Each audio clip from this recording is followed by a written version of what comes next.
Okay, this is the Resilience by Choice podcast. I'm Ger, this is David. We're going to be talking about what resilience by choice, that's the name of our podcast, what it actually means to us. And over the next few episodes, we're going to kind of dig a bit deeper into the types of resilience and what it means to us, I suppose, as well.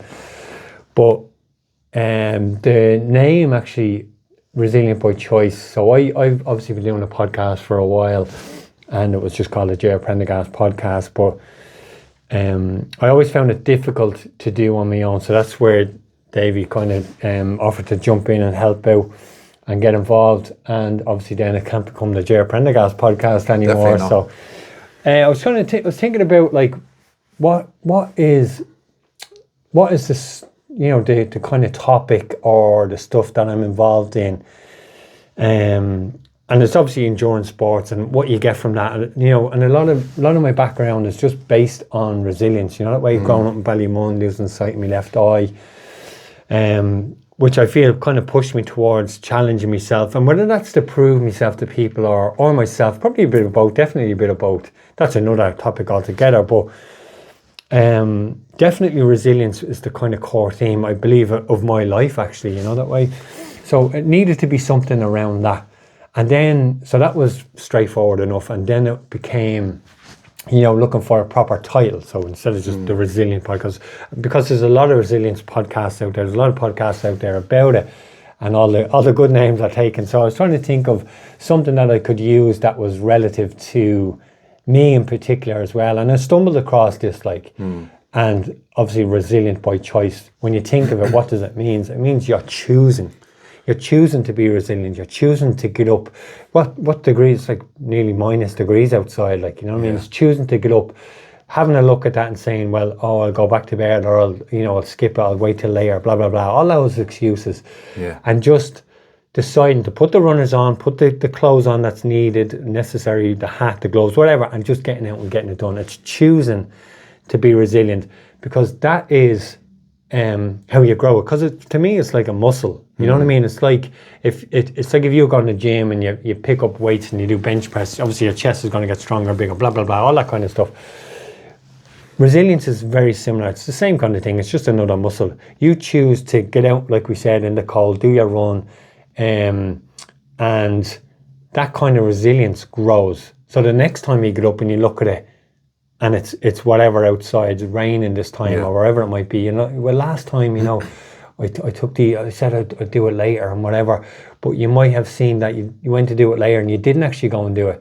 So then you use that as a decision then to say, well, I'll get out this time. But if you make that decision consistently, you're growing that resilience muscles, you know what I mean? Yeah. That's what it means to me. That's where the name comes from.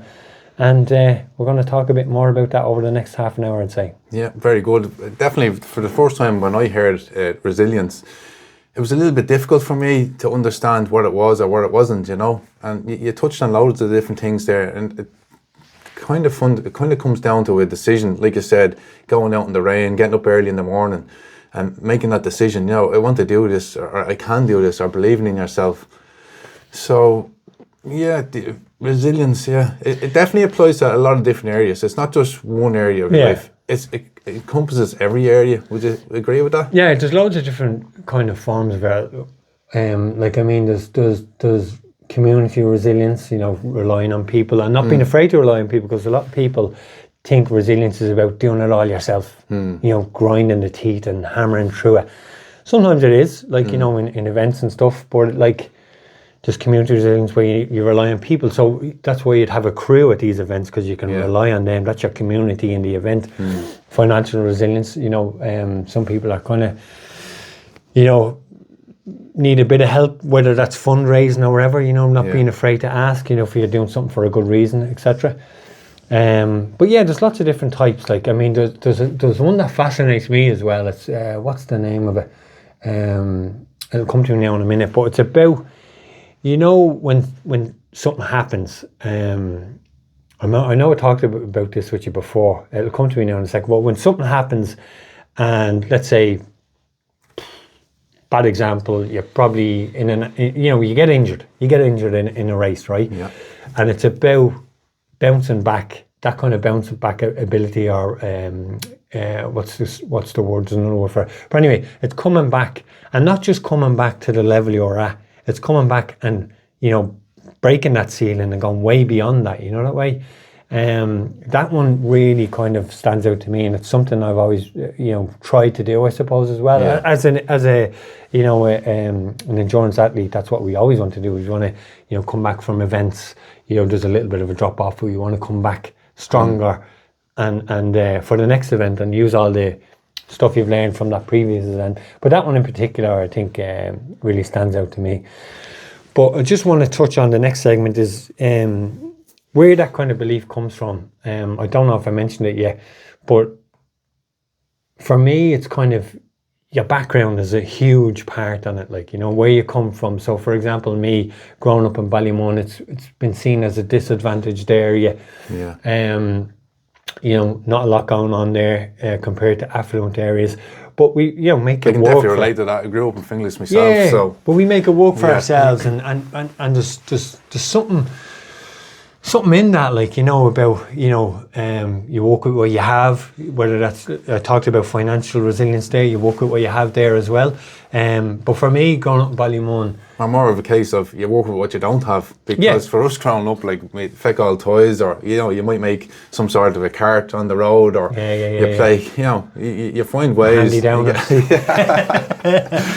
I had 6 brothers, 6 of them older than me, or 4 of them are older than me, I think.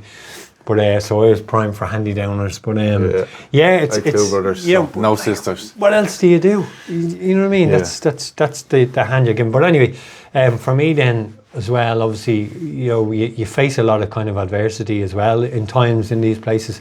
I lost the sight in my left eye as well. That was a huge kind of it had a huge impact on my life growing up, especially as, you know, a young boy into teenager. You know, the confidence issues, low self-esteem, all that kind of stuff, and I talked about it a lot in the past. But I used sport then, you know, to help me build my confidence, to help put structure on my life, not as, like, you know, an escape, let's say, you know, that way, but it helped, as I said, give me structure, give me you know, with all the training, etc., you know, that way. Yeah. And then that's how, like, I could see that firsthand, you know, being able to finish, especially when I was older then, being able to finish big events, the confidence that gave me, like, because I carried all that, you know, low self-esteem and poor confidence right up into my 30s, like, and even now it's still a bit of a, it's always there, it's always going to be there, but I can look back on things that I've done, and that gives me, like, you know, it has built my resilience and gives me confidence, and I can look back on those things now and say, well, you know, I'm able to do that. You know, I'm not. I can kind of identify. You didn't have a physical injury, but for well, me, everyone's thing is different. Yeah, well, I grew up. I had a turning point in my life. I think it was around 7 or 8 years of age, where I became severely overweight, and that had a massive negative impact on me. With regards to sports, like, I went to the local GAA club. There was no point in going. I didn't get picked. I was left on the sideline. Do you know what I mean? So I never got my game. I couldn't run around. I couldn't run the length of the pitch anyway.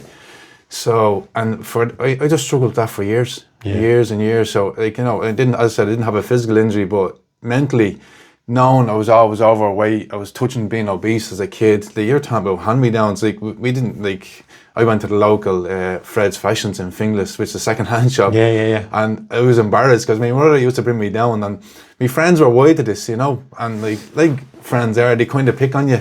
And we were walking down, and I remember going through the village, and I said, man, the lads are up there. we can't go in now, you know. Just keep going past. So we went past, and we didn't go in that day. But that kind of stuff, you carry that along the way. Do you know what I mean? I remember that. Yeah, and that's what I was touching on earlier. Obviously, from where we live, everyone's like that. Do you know what I mean? But it builds character. Yeah. You know what I mean? And it gives you that little bit of something that you mightn't get if you're, you know, if you're giving everything. Do you know that way?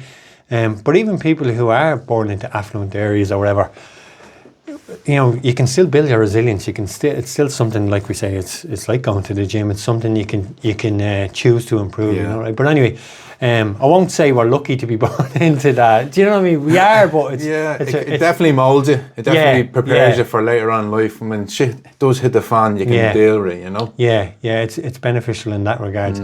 But so there's I want to touch on here now a bit of a framework on how you can build this kind of resilience, and there's a few things I want to talk about, a few little things. So just want to briefly name them. We know we can touch on them, but we'll get into them over the episodes as they come. But choosing discomfort. So that we talked about that. That's an obvious one. It's getting, like we said earlier, getting to your door, going out for a run or whatever, or even getting off the sofa. Because sometimes you're comfortable on the sofa, it's hard to get off. A hard one, I think, for a lot of people is people who do the 9 to 5 is getting home and then getting back out. It's choosing to recognise that. I definitely find it difficult in the evening to train. Now I do train sometimes in the evening, but for me, I much prefer to train in the morning. But even on that, get out of bed and know you're going to run 10k, whatever it might be. That's difficult as well. A lot of people just roll over. But you get better at that as well. But choosing that discomfort, do you know that way? That's a big one. It's not easy, and it's like anything else. You do have to train yourself to do that, because it takes about 60 days to create any habit. You do get better at it, for sure. So you set the alarm clock. What I do is I get all my running gear ready, set the alarm clock, give myself a few minutes to get a coffee, get dressed, get the whole lot, and just get out. It doesn't matter what the weather is. Kind of hacks and tips you can do to make it easier, but the big decision still needs to be made, and that's getting out of bed and going for it. But I like to look at it as like an opportunity to get better, because that's for me that's like the biggest or the hardest part of the session, because once you get going, once you have a bit of momentum, once you're warmed up and you're moving, it's all right then, you know the way, especially after a few weeks and months of doing it. So that's actually the easy part. You know what I mean? People ask me about Mission 60, it's just finished up there. How do you like every day for 60 days running a marathon every day?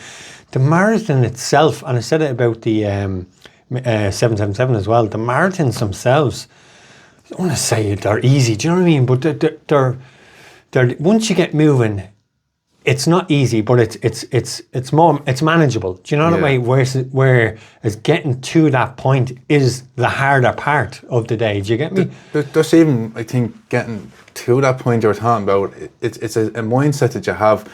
I think I've said a couple of times before, if you believe you can, you're right. If you believe you can't, you're right. In that sense, so you've got to tell yourself before, I can't, this saying, I like to train in the morning. I grew up at 4:30 in the morning. I'm on the roads at 5 o'clock. Sometimes I run 10k, sometimes I run 20, whatever I have on that week. But I've heard loads of people saying, I can't get out of bed in the morning, can't do it. And they're right, they can't, because they actually believe that. So it's that mindset. They're creating those kind of they're putting the barriers in there. But I mean, we can talk on that one all day. But the next one I just want to push on to is controlling what you can control. We touched on it already. It's about you can't control the weather. But you can control what you wear, to get out in the rain. Those kind of things you can't control. A lot of different things, people meeting you or whatever, you know what I mean? There's so many things, people will let you down. You have to do this yourself. A lot of this stuff is done on your own. Do you know what I mean? On the back roads of somewhere, or running around the coast. Yeah, you can control what happens, with other people, etc. But you can control what you do, and that's making all you talked about it there about getting your gear ready the night before, all that kind of stuff. You can control all that, and that stuff I think is very helpful. But it takes practice. And all these little contributing factors to building resilience by choice. 1,000,000%. Because we're choosing to do this every day. We're choosing to go to bed when we don't want to. We're choosing to go running in the rain. Yeah. So these are little incremental changes. And again, going back to they're things you're controlling them, but you're improving them, and you're what's the word? It's like you're building that resilient muscle because you're doing all these things. That's like the training for it, you know that way, 1,000,000%. Breaking problems down. Again, it's similar to what we just talked about there. Things arise. People not showing up, whatever it might be. Let's say if it's cycling and your bike is banjoed for a while or whatever, it's doing something else, like it's going to the gym using a studio bike, whatever it might be, choosing running instead, swimming instead, blah, blah, blah. There's loads of problems that arise. You know what I mean? Some are serious as well. We can talk about grief, etc. But it's dealing with those problems as they arrive. I know before this came on, we talked about Marathon des Sables. It's a great example for me. It's one I like to go back to. I got food poisoning the night before stage 1, and I couldn't eat But the events, you know, was out in the middle of the Sahara. What are you going to do? You're going to go home, like, you know what I mean? Yeah, You still have insane, like. it's a problem you have to break down as they arise, I find, as well. And so not getting overwhelmed by thinking too far ahead.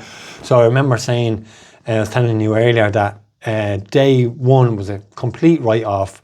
I was like nearly last there of 1,000 people. Like, there's a thing in the Sahara where when you see the camels, you're out. When the camels overtake you, you're out. So I was in I think one of the checkpoints. It might have been even the last checkpoint, and the camels were coming into that checkpoint. So I was like, a split-second decision. I've got to get out of here.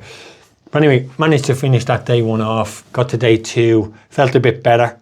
So that was, you know, getting through day one, paying off. Day three, realization of, you know, I'm not able to eat here for the past 2 days.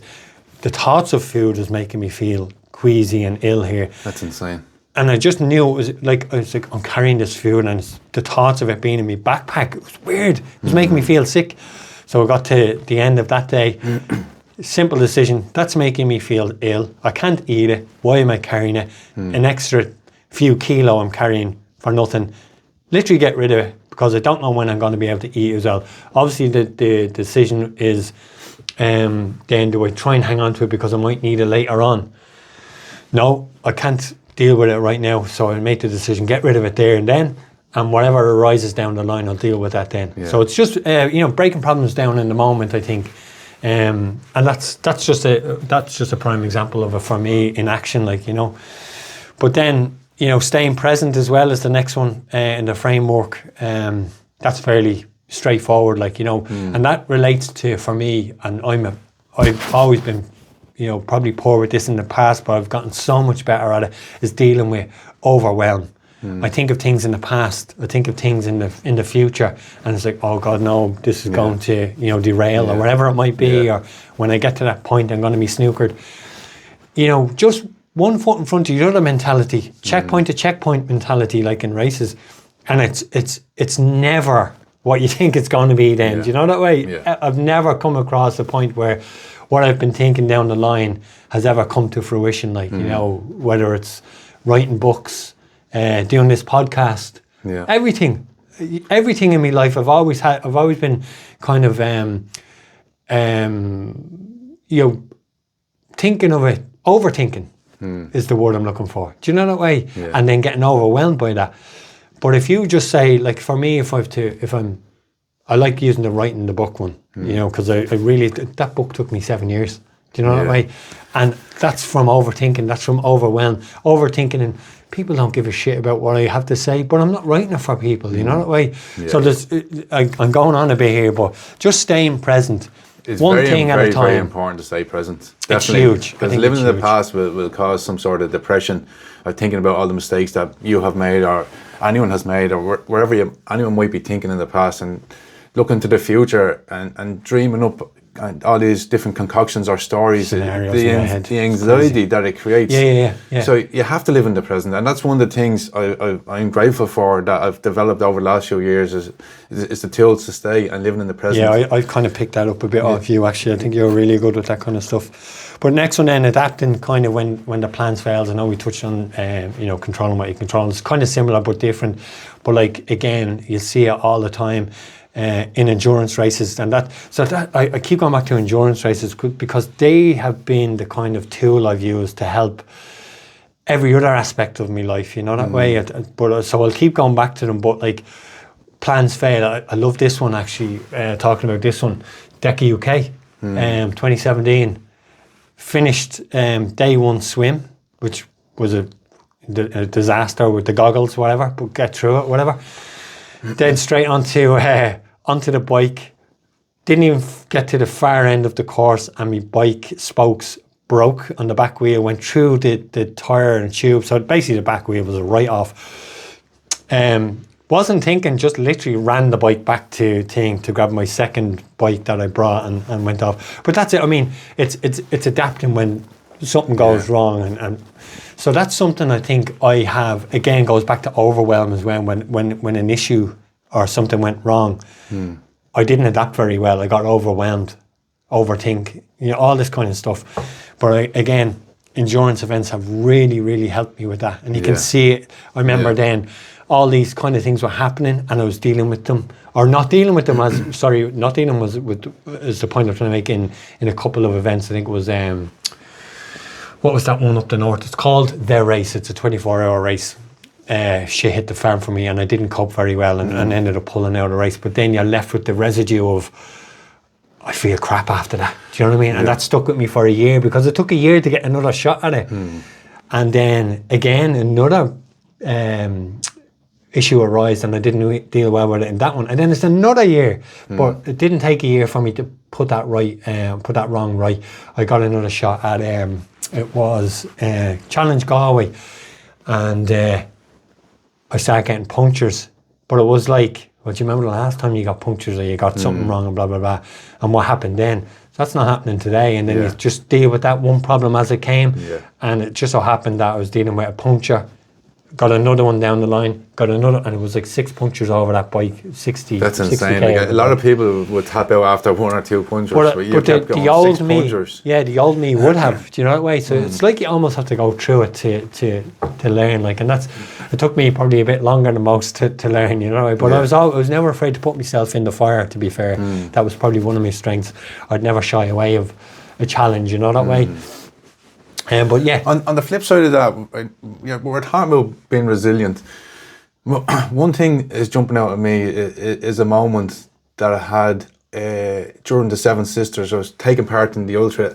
I ran the 7 mountains all the way out and come on back. But I ran up Errigal. I was at the top of Errigal and I was up there and I had a moment. I had a moment to myself and I picked up the phone. And I think I recorded a video or I rang Martine, I can't remember. I definitely recorded a video anyway.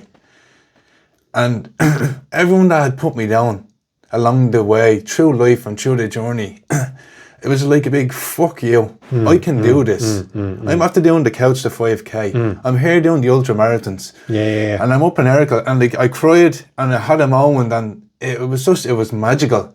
So rather than things going wrong all the time and having that resilience, was there any high points that you experienced like that built you up and said, F you, I can do this? Yeah. No, I think nearly every finish line. Do you know what I mean? From your first 5k to your first marathon, there's that sense of achievement. You know that way. I think there's some are more special than others, of course. That I mentioned that Challenge Galway one there. I remember, so just brief context, the first 60k of that, but I trained really hard for that race. I was like in the top percent or something out of the water. I was like way up in the water because my swimming had improved so much. My bike had improved so much because DECA UK 2017, it was a real eye-opener how far behind the other lads I was, so I put a lot of effort into my bike. So the first 60k of that Challenge Galway bike, I was motoring. I think I was doing 35k, 35 kilometers per hour, like, you know, motoring. It was a good course for it as well, to be fair. And then my first puncture hit. So the next 60k was dealing with puncture after puncture after puncture. And I thought, obviously I'm not great with bike maintenance, that's no secret, but I was like getting other people to fix the bike because I thought it was me, but it wasn't me. It was just, it turned out there was like a microscopic metal shard in the tyre that was puncturing the tube. Every time. But the tubes weren't puncturing completely to the rim. Yeah. They were just getting soggy and soft. Slowly. So when I ran out of tubes then, or anybody's help, I was pumping them up, going for a bit, pumping them up, going for a bit, that kind of thing. And I got to the point where, so the first 60k were motoring, the next 60k were dealing with that. And it got to the point at the end of that second 60k where, you know, somebody handed me a front wheel, I lashed it on, and then the last 60k, I finished, you know, that way, I was motoring again. But the thing was, I think I calculated it to be about 2 hours of time, you know, that way, from, you know, that 60k section. And then obviously, you know, I was I think the wheel or something made me a bit, I just wasn't as fast as the 460k. But anyway, I got to the end of that 180k bike split and all I could do was smile, you know, right, because of what I had done in that middle 60k. That feeling of like I'm a different person now. Like it was just like that. Yeah. Because old me would have tapped out after 1 or 2 punctures, probably one, you know, that way. And that was the biggest realization of, I'm not that person anymore. Yeah. It was a real turning point. And I wouldn't say a fuck you to, you know, anything other than, you know, the realization that I had become I'm this new person. I go to like this analogy of, it's like a snake skin. You know the way a snake sheds its skin? It's like shedding an old skin and becoming, but it was a real, like that generally happens over time, and it's gradual and it's not very noticeable. But this one moment was so noticeable. It was just like, you know, the whole thing of, bit cheesy, but you know, a butterfly coming out of the cocoon. It was and I ran that marathon with the biggest smile on my face, even though I had lost 2 hours on the bike. That was irrelevant. Like, it didn't matter anymore. It was just that I had come through this absolute fire. It's very poignant that you're saying at this point, because it's just after Christmas. Everybody has New Year's resolutions. Yeah. There's lots of people going to join the gym. They'll probably stay till March, 12 weeks, and then they'll fall by the wayside. Yeah. So, it's the right time that you're bringing up stuff like that, about how to have that consistency to stay at it, you know? There's a lot in that. It's a lot of consistency stuff, and it's putting, I suppose, frameworks in place that you don't, you know, that way. But anyway, that's another conversation altogether. But next one then is just, it's we kind of touched on it earlier. It's about leaning on others. So obviously then, for me, like, when I got into it, I had Trev, and it was great having him going out in sessions and stuff. And then we talked about like financial resilience, community resilience as well. Especially, you know, leaning on people. So what, Mission 60, the goal was to run 60 marathons in 60 days. You have to do that work. You have to get on the treadmill, do all the little bits and bobs, choose your runners, blah, blah. All that stuff is kind of on you. But you need a team, and you need to be able to allow yourself to lean on others in terms of getting help. So I had the Gym Live lads, helping me there with absolutely everything. I obviously had to look after myself at home, but they done all the admin work for the Guinness World Records, all that kind of stuff. Having a strong partner at home helps as well, Ger. Well, that's leaning on others, isn't it? Yeah, couldn't do it without them. You know, the amount of time that we spend training or after, you know, out doing events. And the encouragement you get as well, you know, that way. I was getting foot rubs every night. Apparently I owe 60 foot rubs now. Like, but it's all that kind of stuff is hugely important. And not feeling like you're soft doing that. For the financial side of it, the resilience side of it, is not being afraid to. I've always been afraid to ask for help financially, because it feels a bit like begging. But with this is a bit different in that. It's a lot different in that you're doing it for, cancer research. Who hasn't been affected by cancer? You know, that way. Yeah. Makes it easier. That's how I phrase it in my head. It's not you're giving me 60,000 euros so I can go walking on holidays or anything. It's you know, the purpose was very strong. You know, that way. But it's just leaning on others. So, and that was the community watching, the Gym Live lads, people out there who you don't know who are affected by cancer. They're going to donate and all that, and not feeling bad about asking. You know, that way. So that was just another one then. But next up then is attaching purpose to pain. Very poignant to what we're been talking about. Very relative. You know, so for Mission 60 again, or I'm trying to think of another one. I think it was 52 iron distance triathlons in 52 weeks, 2018. The purpose to that was mental health. Yeah. So that was very Another insane challenge, fair play to you. Yeah, but outside the challenge in terms of attaching purpose to the pain, the purpose of that was to raise funds and awareness for mental health. So I teamed up with Mental Health Ireland. Obviously then my brother-in-law Mick passed away the year previous by suicide, so it was very relative to me and my family at the time, you know, that way. And still is, of course, but it's just attaching, obviously, the pain and the grief. The pain from the grief was you know, it was tough and still is. It never leaves you, that kind of thing. But it's attaching a purpose to it. So what was the purpose? Was to raise awareness and a few funds, if we could, to that. Like, you know, so that really helped.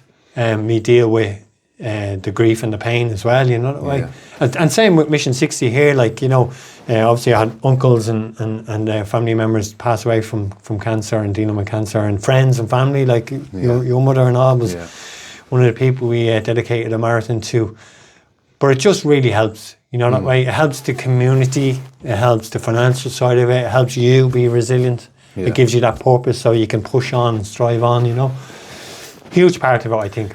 You touched on, you know, leaning on other people and getting help and stuff like that. For me personally, if you have expectations on someone to do something for you and let you down,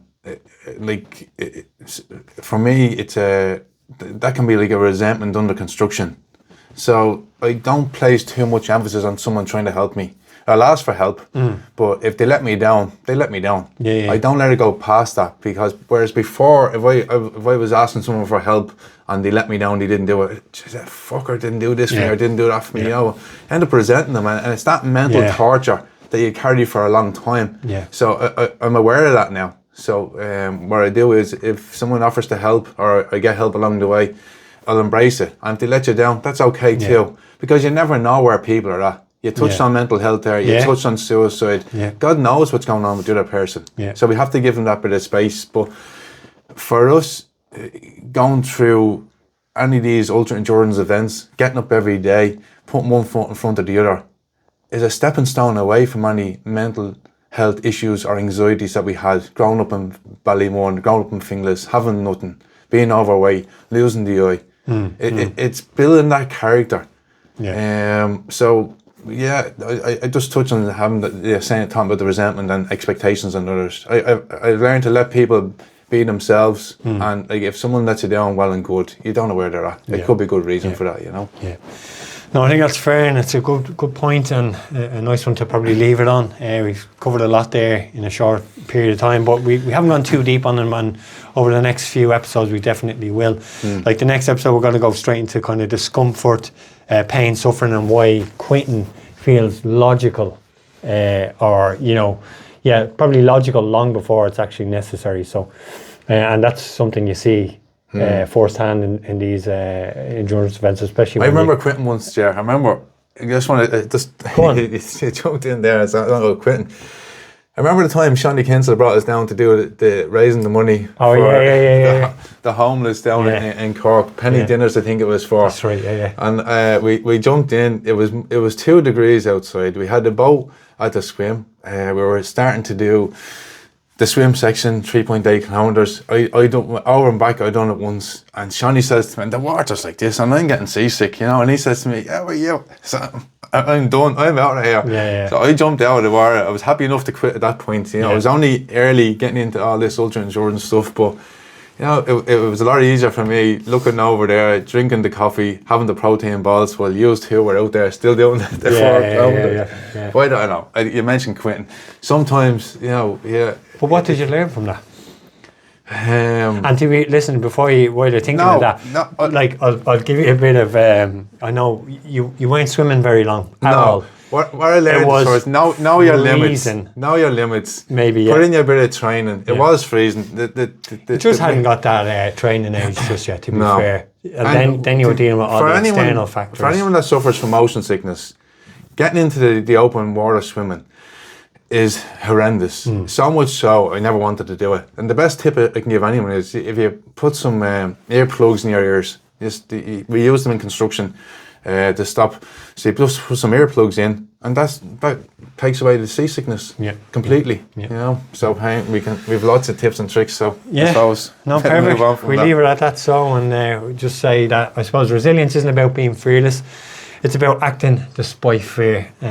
So I hope this podcast resonated with you, and if it did, this will be on Spotify, iTunes, and YouTube. If you can like and subscribe, and we'll have lots more episodes coming soon. So thanks for listening. All right. Yeah.